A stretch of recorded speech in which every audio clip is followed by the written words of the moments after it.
저는 제가 주님을 사랑하고 주님께 충성된 사람인 줄 알았어요.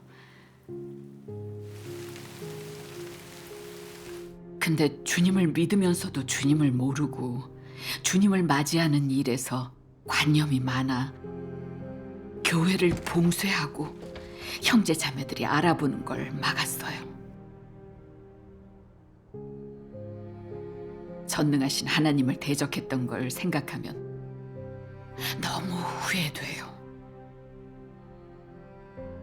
전 사람들이 주님을 맞이하지 못하게 가로막았던 악한 종이었고 정말 현대판 바리새인이었어요.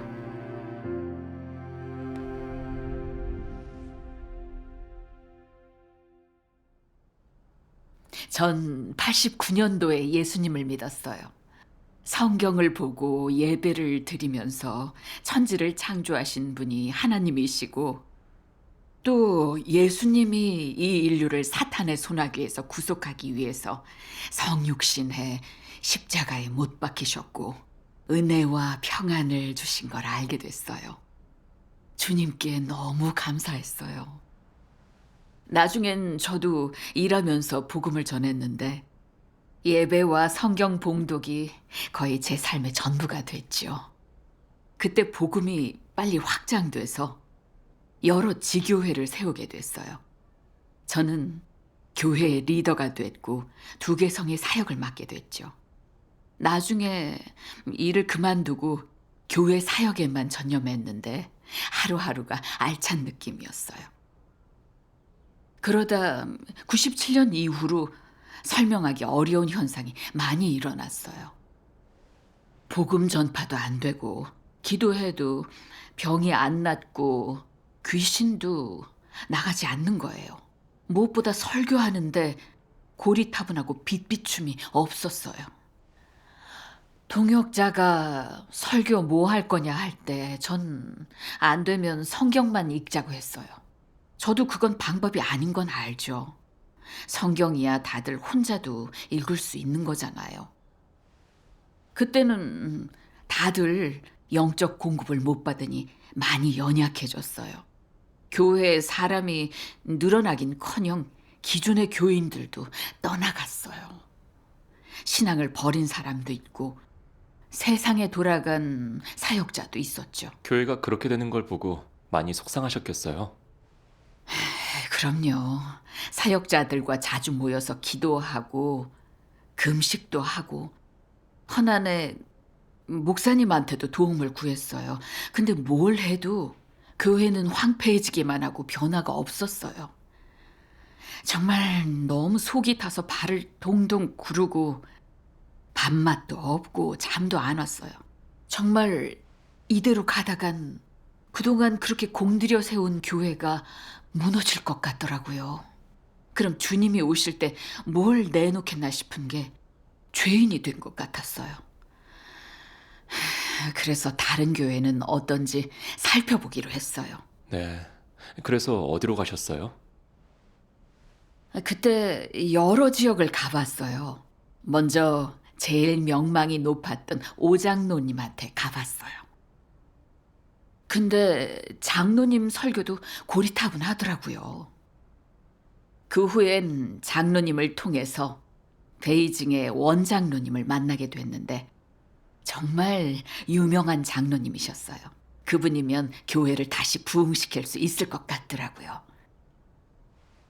근데 3일 동안 교제했는데 그저 평생 자기가 어떻게 주를 위해 헌신하고 공산당한테 핍박받은 얘기만 하시지 빛비춤이 없었어요.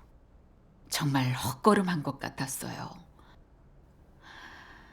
그러다 어떤 자매의 소개로 한국의 선교사님을 만났어요.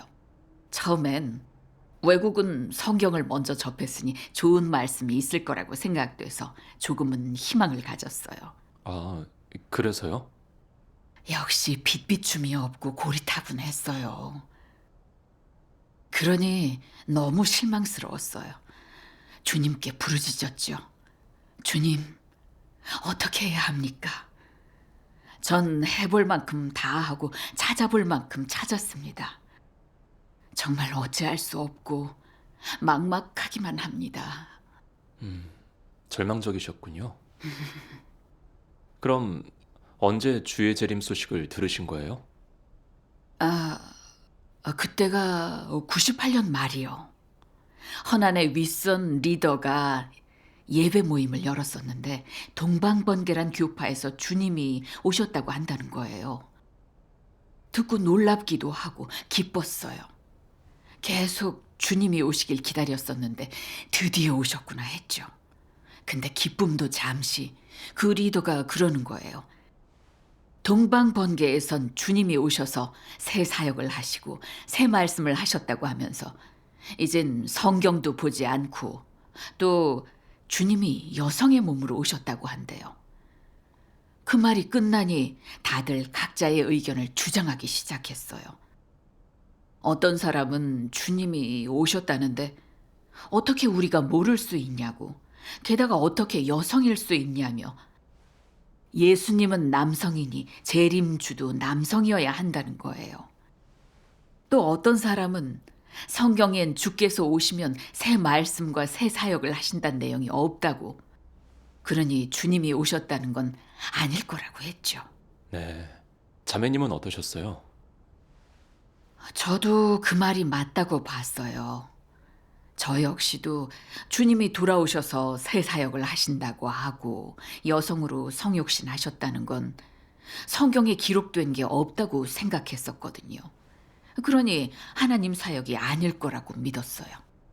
성경에 근거하지 않고는 주님을 믿는 의미가 없다고 여겼죠. 게다가 주기도문에도 하늘에 계신 우리 아버지라 했는데 아버지는 남자잖아요.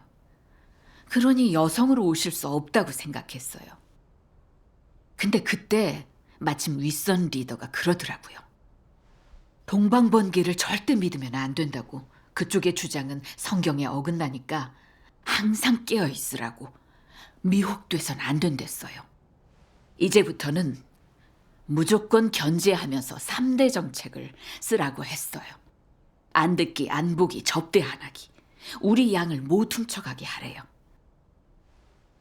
사역자 모임이 끝나고 윗선 리더와 얘기를 나눴어요. 글쎄, 주님을 믿은 지 오래되고 잘 추구하던 형제 자매나 사역자들이 동방번개를 받아들였대요. 정말 이해가 안 돼서 물어봤죠. 다들 성경도 잘 알고 열심히 믿었는데 어떻게 거기로 갈 수 있냐고. 대체 뭘 들었길래 간 거냐고요. 뭐라고 대답하셨어요? 제대로 모르더라고요. 그냥 동방번개는 성경에 어긋난다면서 무조건 성경에 근거해서 주님을 믿어야 한다고만 했어요. 특별히 당부까지 했죠. 전 교회 리더라 형제 자매의 생명이 저한테 달렸다고 이럴 때 정신 똑바로 차리고 성경을 붙들라고요. 주께서 양을 맡기셨으니 잘 지켜야 된댔어요. 동방번개가 한 명이라도 훔쳐가면 주님께 내놓을 게 없을 거랬죠. 리더가 가고 나서 전 그 내용을 계속 형제 자매들한테 주입했어요. 낯선 사람 들이지 말고 친척이라도 교회에 함부로 데려오지 말라고. 특별한 경우는 제 허락을 받으랬어요. 어떤 사람도 어기게 되면 예외 없이 다 출교했어요. 전 그러면서도 그 사람들을 위한 거라고 말했어요. 다들 생명이 작아 분별력이 없기 때문이라고요. 나중에 형제자매한테 겁주려고 윗선 리더의 당부대로 유언비어도 만들었어요. 하나님의 말세 사역을 알아보지 못하게 하려고 그때 수단 방법을 안 가렸죠. 근데 생각지 못한 건 그래도 많은 사람이 동방번개를 받아들이는 거예요. 전 더 경계하게 됐죠. 낯선 사람이 예수님 얘기를 꺼내기만 해도 동방번개 사람인지 의심부터 하게 됐어요.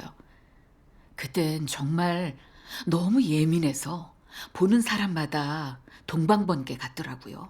다 똑같이 보였군요. 정말 그랬어요.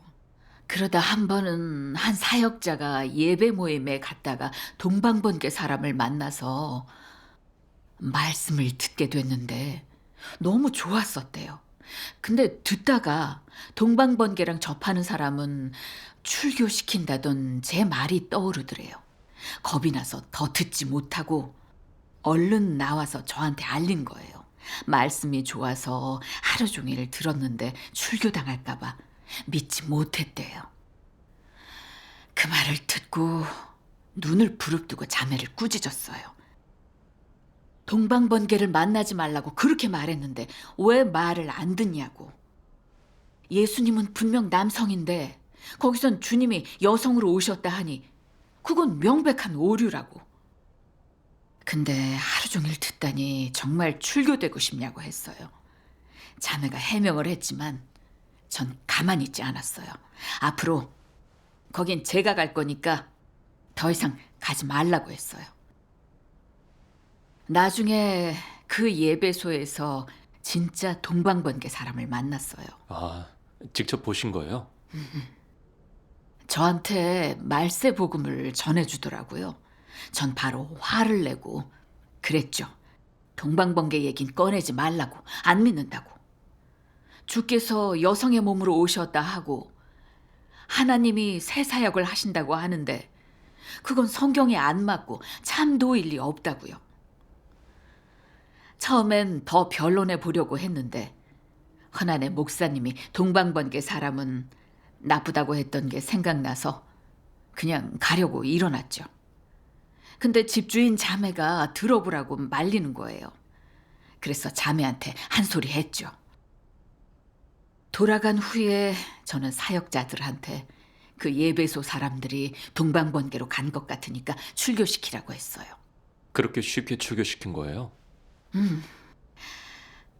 그 사람들을 출교시키지 않았다가 다른 형제 자매까지 동방번개로 가게 되면 우리 죄가 더 커질 거고 주님께 내놓을 게 없잖아요.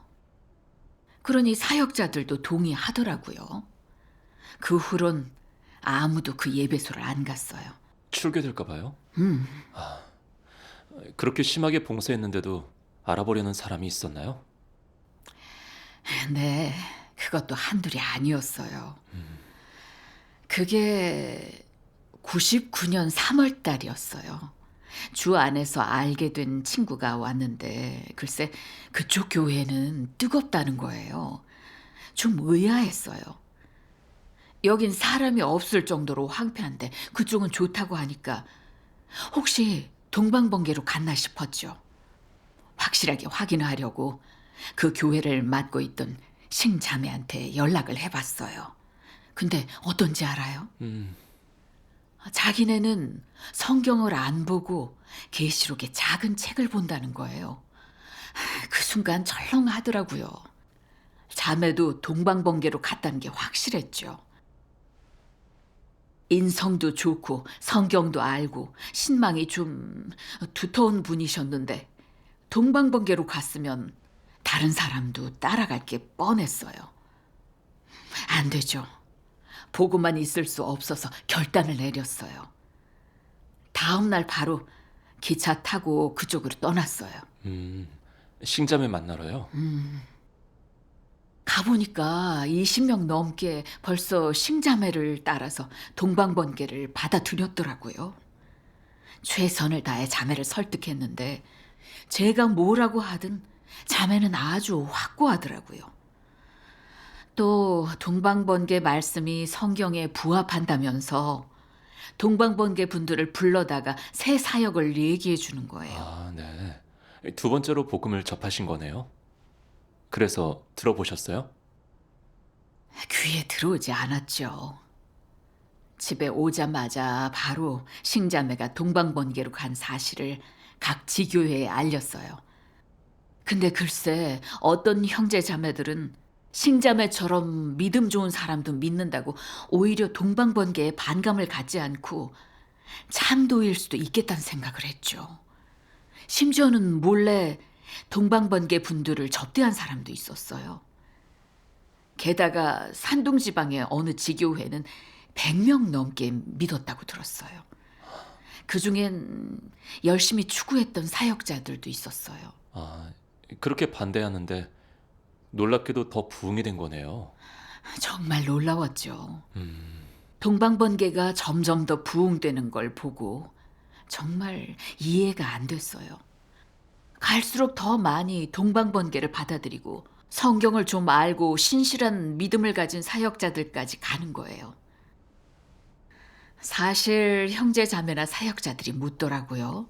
동방번개를 믿지 말라는데 왜 거긴 점점 사람이 더 많아지냐고. 게다가 한 번 가면 돌아오지 않냐고요. 근데 그 말에 해줄 말이 없더라고요. 저도 어떤 말씀을 전하길래 매료되는지 궁금하긴 했죠.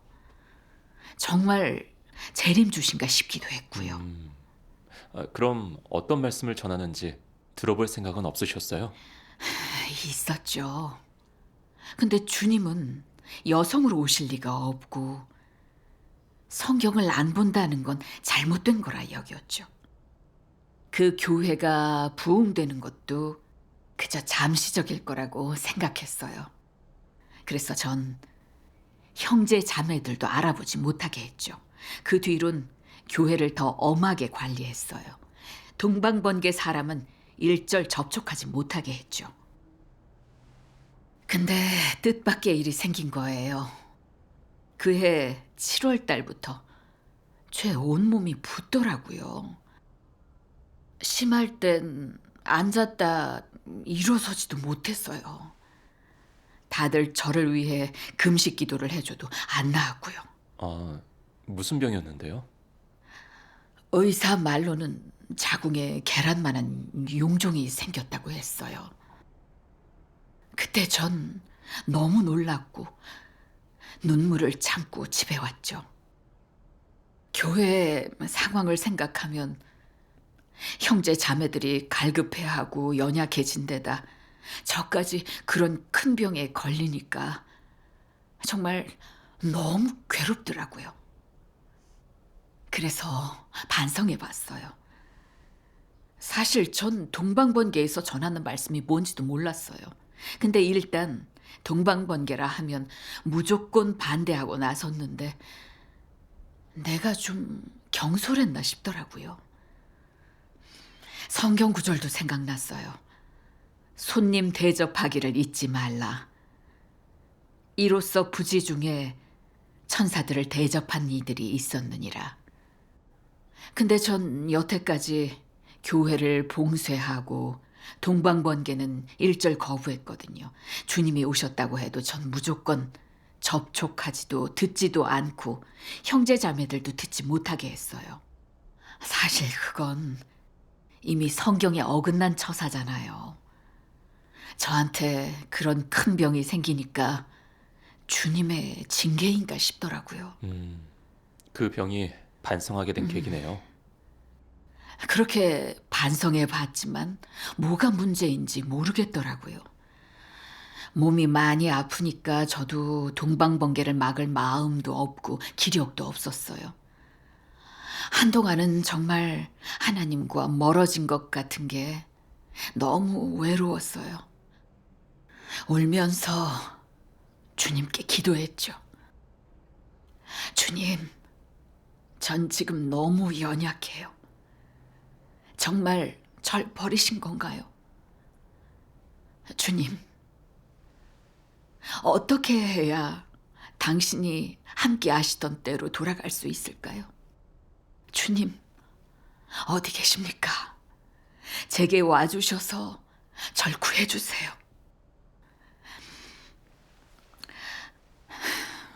그때는 매일이 극심한 고통이었어요. 근데 주변에 동방번개를 믿는 사람들은 믿음이 넘치고 정신 면모도 다 너무 좋은 거예요. 특히 한 사역자의 어머니는 얼마 전까지 신앙도 포기하려고 했는데 동방번개를 받아들인 후로는 다시 태어난 사람처럼 힘이 넘치는 거예요. 매일 5시에 일어나서 7시에 복음 전하러 갔다 저녁에 들어오고 믿음이 컸어요. 완전히 다른 사람이 됐죠. 근데 우리 교회 사람들은 반대였어요. 저나 형제 자매나 아프고 실족하고 생기나 활력을 찾아볼 수 없는 거예요. 그러니 이해가 안 됐어요. 목사님은 동방번개가 나쁘고 하나님이 아닌 사람에게로 난 거라 오래 못 간다 했는데 오히려 갈수록 부흥하는 거예요. 그 성경 구절이 생각나더라고요. 이 사상과 이 소행이 사람에게로서 났으면 무너질 것이요 만일 하나님께로서 났으면 너희가 저희를 무너뜨릴 수 없겠고 도리어 하나님을 대적하는 자가 될까 하노라.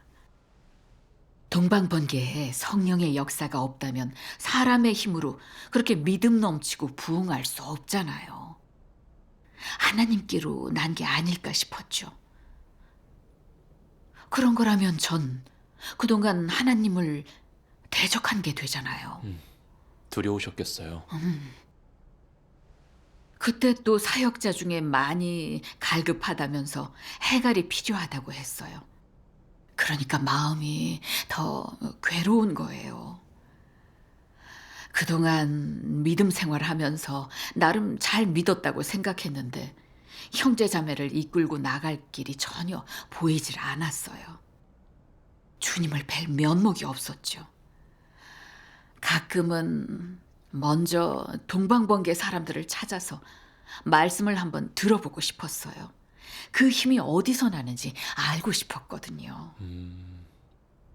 그래서 먼저 알아보셨어요? 체면도 있고 게다가 관념도 있어서 먼저 알아볼 그런 용기는 없었어요. 근데 하나님은 사람의 연약함을 아시잖아요. 알아볼까 마음이 조금 생기니까 하나님께서 만날 수 있는 상황을 예비해 주시더라고요. 아, 그게 8월 달이었어요.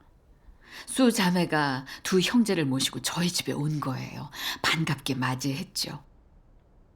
왕 형제가 먼저 묻더라고요. 하나님을 믿는 이유가 뭐냐고요. 그야 천국과 영생하기 위한 거랬죠. 그러니까 천국에 못 간다면 믿지 않을 거냐요. 전 누가 믿겠냐고 그렇게 대답했죠. 그랬더니 웃으며 그랬죠. 피조물로서 창조주를 경배하는 건 당연한 거라고. 천국에 가기 위해서가 아니라 마땅히 하나님을 믿고 사랑해야 된대요. 짧은 말이었지만 제 마음엔 크게 와닿았어요. 고개가 끄덕여졌어요. 믿은 지 오래됐지만 그런 얘기는 처음 들어봤거든요. 리더든 다른 교파의 사역자든 외국에서 온 선교사든 천국에 가서 복 받고 싶으면 잘 믿으라고만 했었는데 하나님 믿는 것에 대한 그런 순수한 견해는 처음 들어봤어요. 희망이 보이는 느낌이 들었어요. 그래서 얼른 교회의 황폐함에 대한 해결책을 물어봤어요. 아, 그땐 그게 최대의 관심사였죠? 왕 형제는 먼저 율법 시대 말기에 성전이 황폐해진 원인을 말했어요. 그러더군요. 율법 시대엔 성전에 여호와의 영광으로 충만했었고 아무도 성전에서 제멋대로 못했습니다. 근데 율법 시대 말기가 돼서는 성전이 오히려 우양을 사고 팔고 돈을 바꿔주는 곳이 되어버렸어요. 하나님의 영광은 떠났고 도적의 소굴로 전락했죠. 그때 예수님이 바리새인을 꾸짖은 말씀을 통해서 성전에서 섬기던 대제사장과 바리새인, 서기관들은 사람들이 종교의식과 규례만 지키게 하고 하나님의 도를 벗어난 걸 충분히 알 수 있습니다. 그래서 예수님께서는 성전에서 일하지 않으시고 성전을 벗어나 새 사역을 시작하신 겁니다. 그때 성전을 벗어나 주님의 새 사역을 따른 사람들은 생명의 공급을 받게 됐고 성령의 역사를 얻고 주님의 은혜를 받았죠. 근데 예수님의 새 사역을 거부하고 율법만 고수한 자들은 어둠에 빠지고 점점 타락했습니다. 성경에서 말한 바와 같죠. 주 여호와께서 가라사대 보라 날이 이를지라 내가 기근을 땅에 보내리니 양식이 없어 주림이 아니며 물이 없어 가람이 아니요 여호와의 말씀을 듣지 못한 기갈이라. 그리고 계속 교제했어요. 지금 종교계는 과거의 율법시대 말기의 성전과 같습니다.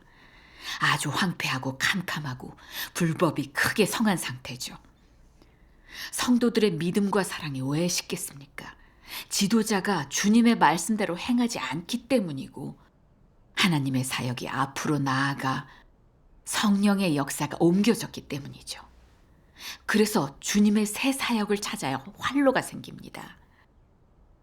형제의 교제를 들으니 이해가 됐어요. 교회가 황폐한 건 주님께 버림받은 게 아니라 주님이 새 사역을 하셨는데 따라가지 못해서였어요. 주님의 새 사역을 찾고 하나님의 발걸음을 따라야 주님의 함께하심과 성령의 역사를 얻는 거죠. 네. 제가 좀 이해한 것 같으니까 말씀을 읽어줬어요. 영상으로 보시죠. 네. 전능하신 하나님 말씀. 하나님이 이루고자 하는 일은 온 우주의 사람들이 하나님을 아련하러 오고 땅의 하나님께 경배하러 오게 하는 것이다. 하나님이 다른 곳에서의 사역을 모두 중단했으니 사람은 참도를 찾을 수밖에 없다. 예전에 먹을 것을 얻고자 하는 사람들이 양식을 가지고 있던 요셉에게 가서 그를 경배했던 것처럼 사람들은 모두 굶주림의 재앙에서 벗어나기 위해 참도를 찾을 수밖에 없다. 종교계 전반에는 심각한 기근이 들었다. 오직 오늘날의 하나님만이 생수의 원천이고 사람에게 영원히 마르지 않는 샘물을 베풀어 주기에 모두가 그에게 의탁할 것이다. 사람에게 나의 영광을 볼 수 있다는 믿음이 없으면 나 역시 강요하지 않고 사람들 가운데 있는 나의 영광을 다른 세계로 옮겨간다. 그러다가 모든 사람이 또 후회하면 믿음에 속한 더 많은 사람에게 영광을 보여준다. 이것이 나의 사역 원칙이다. 영광은 가나안을 떠날 때도 있고 선민을 떠날 때도 있으며 더욱이 온 땅을 떠날 때도 있다. 따라서 온 땅이 어두워져 빛을 잃고 암흑으로 뒤덮여 가나안 땅에조차 태양이 비추지 않으면 모든 사람이 믿음을 잃는다. 하지만 모두들 가나안 땅의 향기에 미련이 남아 떠나지 못한다. 내가 새로운 하늘 땅에 들어가면 그때 비로소 또 한 부분의 영광이 제일 먼저 가나안 땅에 나타날 것이다. 그러면 칠흑같이 어두운 온 땅에 한 줄기 빛이 나타나고 온 땅이 그 빛을 따르게 된다. 나는 온 땅의 사람으로 하여금 빛의 위력에 힘을 얻게 하고 나의 영광이 더해지게 할 것이며 내 영광이 다시 열방에 나타나게 할 것이다. 또한 모든 사람에게 내가 이미 인간 세상에 왔고 이미 이스라엘에서의 내 영광을 동방으로 가져왔음을 알게 할 것이다. 나의 영광이 동방에서 나왔고 은혜 시대에서 오늘날로 옮겨져 왔기 때문이다. 나는 이스라엘을 떠났고 또 이스라엘에서 동방으로 왔다. 동방의 빛이 점점 밝아올 때 어두웠던 온 땅이 조금씩 밝아지면 사람은 그제야 내가 이스라엘이 아닌 동방에서 새롭게 떠올랐음을 알게 될 것이다. 이스라엘에 강림했다가 이스라엘을 떠난 내가 또다시 이스라엘에 강생할 수는 없다. 나의 사역은 전 우주를 이끌어가는 것이고 번개는 동방에서 나서 서방까지 번쩍이기 때문이다. 그러므로 나는 동방에 강림하였고 동방의 백성에게 가나안을 가져다 주었다.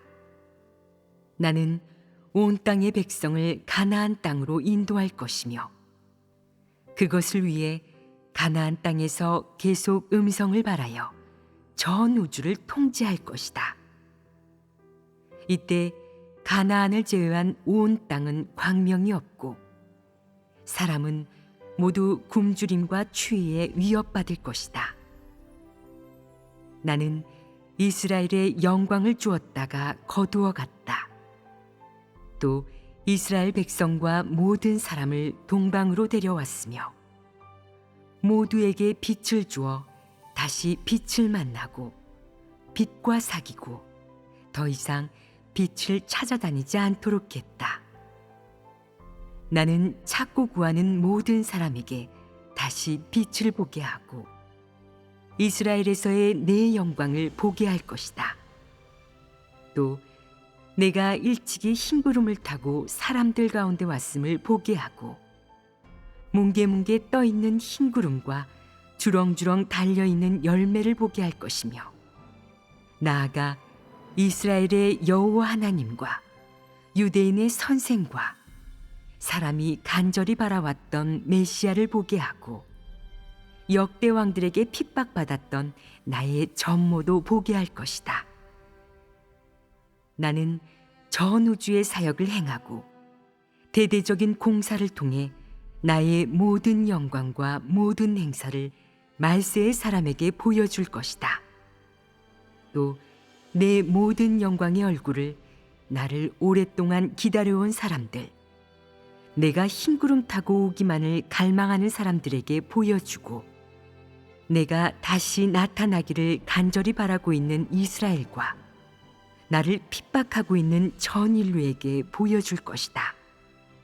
그로써 내가 이미 영광을 동방으로 옮겨왔으며 유대에는 더 이상 영광이 남아있지 않음을 알게 할 것이다. 말세가 이미 도래했기 때문이다. 이 말씀을 듣는데 너무 놀라웠고 큰 권병이 느껴졌어요. 사람이 할 수 있는 말이 아니었죠. 그때 형제가 또 그랬어요. 주님은 이미 돌아오셨고 새 사역을 하셨어요. 영광을 이스라엘에서 동방으로 옮기셨죠. 다시 말해 성령의 역사가 앞으로 나아간 겁니다. 하나님의 새 사역을 따르고 최신 말씀을 받아들여야 성령의 역사를 얻고 끊임없는 생명의 공급을 받을 수 있습니다. 주님이 오셨다고 얘기하는 순간 동방번개라고 생각했죠. 온 교계에 주님이 돌아오셨고 새 사역을 하셨다고 하는 데는 동방번개밖에 없으니까요. 그때 계속 들어보고 교제하셨어요? 처음엔 좀 갈등이 됐어요. 전에 목사님들이 동방번개 사람들은 나쁘댔는데 직접 보니까 두 형제가 참 점잖고 온화하고 그렇더라고요. 무엇보다 설교 내용이 새롭고 실제적이고 성령의 역사가 느껴졌죠. 또 교계의 황폐함에 대한 제 궁금증도 풀어줬는데 정말 탄복했어요. 그래서 이렇게 만나게 된 것도 주님의 뜻이라 생각했죠. 그러니 만난 김에 대체 어떤 얘기들을 하는지, 그리고 동방번개에 가면 왜 그렇게 믿음이 넘치고 한 번 가면 안 나오는지 궁금했죠. 그래서 단도직입적으로 물어봤어요. 동방번개 분들인 거 알고 있다고, 주님이 돌아오시고 새 사역을 하셨다는데 성경에 있는 거냐고요. 하나님이 하실 말씀과 사역은 다 성경에 있으니 성경에 따라 주님을 믿어야 하는데 거긴 성경을 벗어난 것 같아 못 믿겠다고요. 형제가 웃으면서 그러더라고요. 성경에 따라 주님을 믿어야 한다면 그 말은 주님이 성경에 근거가 없으면 아무것도 못 하신다는 얘기냐고요. 전 당연하다고 말했죠. 그러니 그러더라고요. 하나님과 성경 중에 누가 먼저 있었냐고요. 그 질문에 멈칫했어요. 그건 여태까지 제가 생각해 본 적이 없는 거였어요.